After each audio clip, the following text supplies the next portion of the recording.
Harry the Horse Barbecue.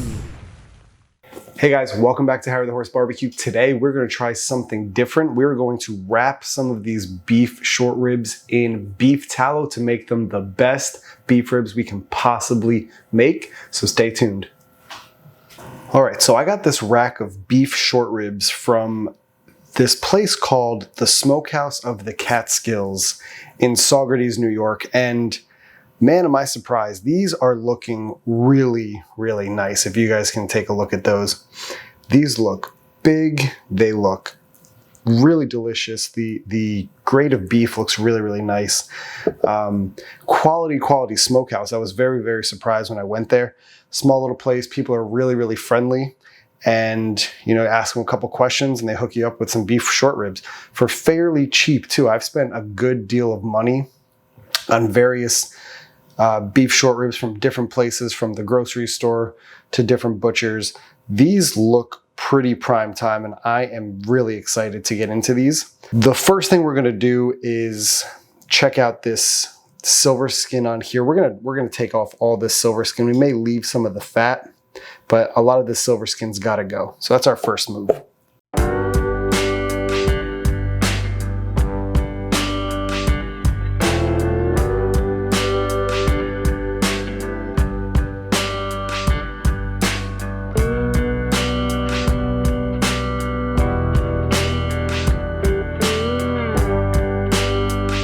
All right, so we've got most of the silver skin trimmed off of these short ribs. You can see I tried to take that little membrane layer, I tried to take that off and leave as much meat underneath as possible, so I didn't want to sacrifice on the meat. I am gonna leave some of this fat on just to kind of help protect it during the cook and baste the meat as it renders out. As you guys can see, these are 3-bone beef short ribs and they are massive in size for their price. These cost me maybe about 56 bucks or so. So I've spent over $100 on racks of beef short ribs and they've come out okay, but for 56 bucks, I mean, you can see the marbling running throughout the meat. A good size too. I'm thoroughly impressed here. So this is all we're gonna do to the top. The bottom side, we are not going to touch at all. We're not gonna season, we're not gonna take this membrane off. This is what helps these ribs, or the meat of the ribs, stay intact throughout the cook. Because the whole point of this is to have big, massive, basically brisket on a bone. So if we lose the bone factor, you know, there's no wow at the end of this, no wow factor. These are pretty much ready to go. All I'm gonna do is hit these with some Q glue as a binder, and then they're going down with a 50-50 mix by volume of coarse black pepper and kosher salt. Let's get them seasoned. Clean hand, dirty hand. So you just want the surface a little tacky, and we're gonna season right across like this. And I'm just gonna kind of keep the shaker moving in my hand so we get an equal distribution of salt and pepper.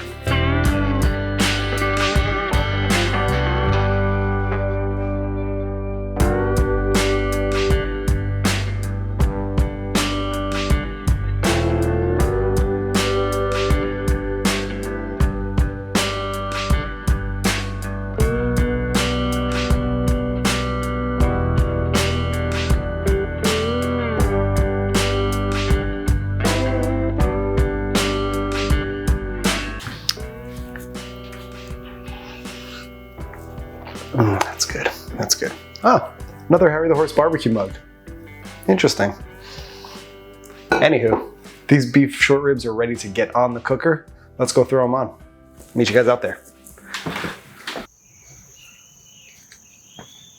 All right, these dino ribs are ready to go on. The cooker's at about 265, which is just where we want it. Let's throw them on.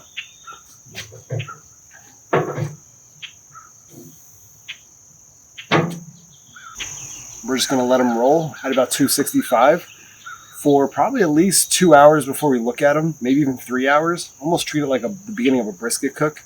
And then we'll take a look. We'll spritz them down with apple cider vinegar and water on the edges that are getting a bit dry. But until then, we're just gonna keep the lid closed. We're gonna watch this fire super, super carefully to keep this at 265. Meet you guys back in a little bit.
Time to check some beef ribs.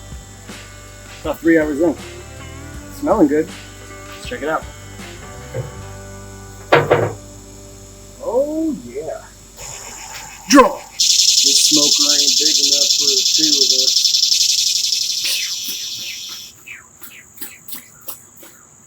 Handy dandy sprayer. We're going to spritz these beef ribs down with a mixture 50-50 of apple cider vinegar and water. They're looking really good. Nothing seems to be burning. We can actually spritz on the top too if they're looking a little dry, because we didn't leave a fat cap on top. So we're not going to prevent any fat from rendering on the surface. So if anything's looking a little dry, we'll give them a spritz. Once the bark is looking set, that's when it's time to wrap in our beef tallow. That is our key ingredient here, but until then, we'll close her up. We'll bring you back when they're looking tasty. All right, y'all, we've been rocking a solid 265 to 275, somewhere in that range. We're about 5 hours into this beef cook. Let's take a gander. So 5 hours in, and these beef ribs are looking awesome. There's a nice bark starting to form on the outside. There's a lot of pullback on the far end over here. It's the thinner side, so it makes sense. But I think what I'm going to try and do is maybe give these guys a turn. One more spritz so we know we got this side real nice. Okay, we're going to close up the lid. We're going to let them rock. And once we get that nice dark bark on the outside, that's when we're going to throw it into a butcher paper wrap lined with beef tallow. I can't wait. Let's close this up and let them go.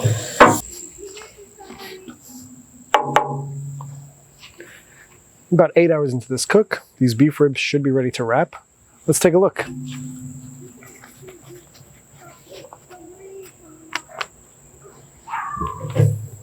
Oh, okay. Looking nice and barky. Let's check some of the fat render on this beef. Remember, we didn't leave a lot of fat on top. There wasn't too much fat. We took off that silver skin, but there were a couple places where there was fat, and it is just feeling nice and loose now. So I think now is a good time to wrap up these ribs. I'm gonna spray the edges quick. We're gonna take them off. We're gonna meet you guys inside where we wrap with the beef tallow. Not just any beef tallow, smoked beef tallow. These are gonna be astronomically good. We'll see you guys inside.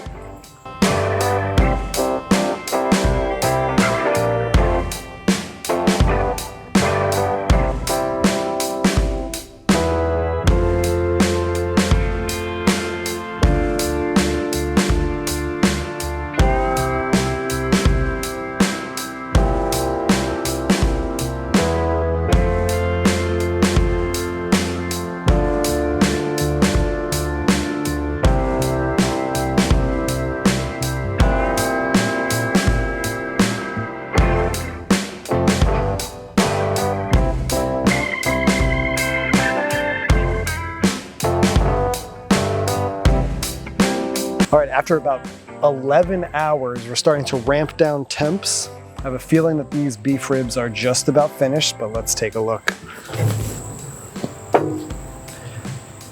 Let's give them a probe with the Thermopen 1.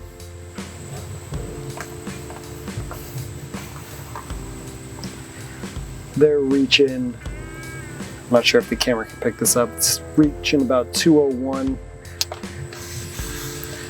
They're probing nice and soft. So what we're gonna do, we're gonna pull these off.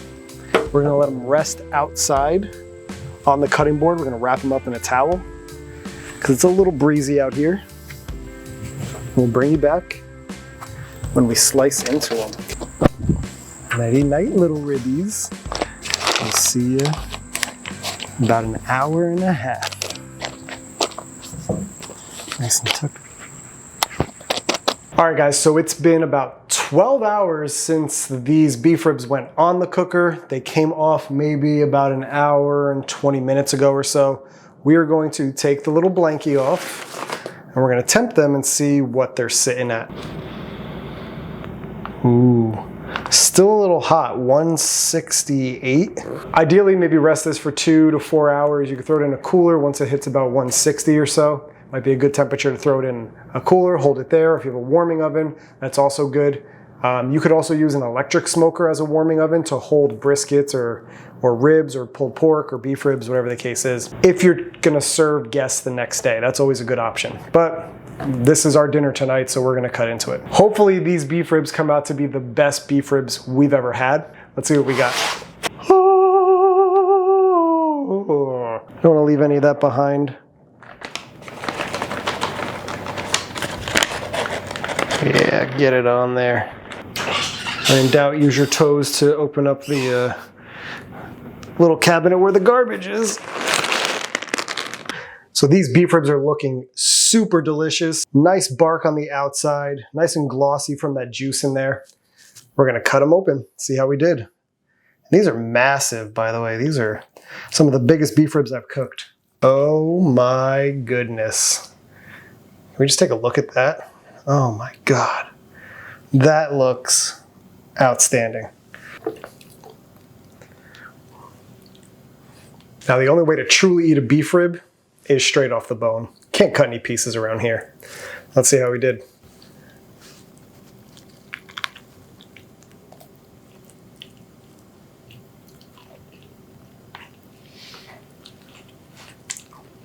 I don't even know what to say. These are so ridiculously good. Any fat on the interior is completely rendered, which is amazing. But these things are tender, cooked to perfection. They are just tasting amazing. That bark on the outside, and when I sunk my teeth into that bite, the fat in the middle is so rendered where it's like sticky and just like sticks to your lips. Oh my gosh. That is a solid beef rib. I've got no complaints about this. Thank you guys for tuning in to Howard the Horse Barbecue. Make sure you give this recipe a try. If you're cooking beef ribs out there, you have to wrap in beef tallow. It seems like it's the only way to go. Softens up that bark, adds to the moisture level. If you're cooking select, choice, or prime, you might as well add it to your wrap. It's just gonna add so much more flavor. And the beef tallow we used was smoked, so that's even next level. So make sure you guys give it a shot. If you like what we're doing here, make sure you hit that subscribe button. Press it right now. I know you want to, so just do it. Also, if you like this or if you like beef ribs, give that video a thumbs up. You can also tag us at Howard the Horse Barbecue on Instagram and show us what you guys are cooking up. If you give this recipe or any of our recipes a try, show us. I'm super interested, love talking barbecue. Just hit us up and let us know. Thank you guys again for watching. We'll catch you back here again for the next video. Until then, I've got a monster beef rib to eat. We're out. Peace.